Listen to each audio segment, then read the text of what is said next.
It's something we're reminded of every so often. We live in an arid climate. Droughts happen.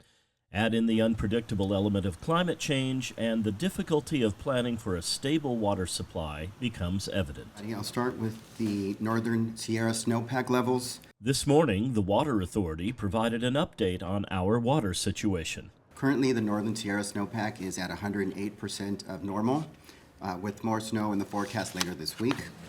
That's very good news because the Northern Sierra provides a lot of the state's water.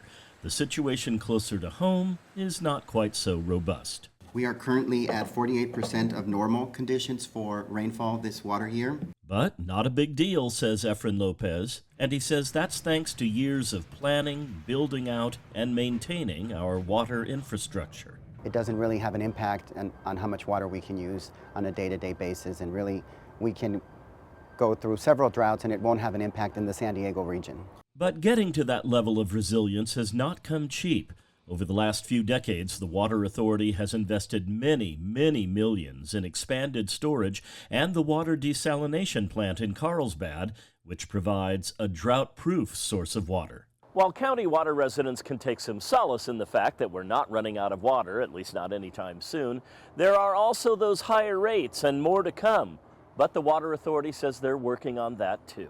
The Water Authority says we have so much water that we're actually in the process of selling a limited amount to other regional water purveyors, and those funds, they say, will eventually help local ratepayers. They've allowed the Water Authority to create a rate stabilization fund. A rate stabilization fund is a mechanism for us to smooth out those rates over time. Because of the 2 wet years and that lost water sales, we've had to use that rate stabilization fund to mitigate rates, or they would have been even higher. As it is, the Water Authority's rates went up 14% last year. Dan Denham says they won't know how much rates will go up this year until midsummer.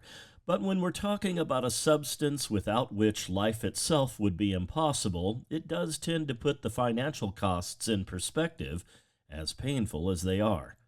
John Carroll, KPBS News.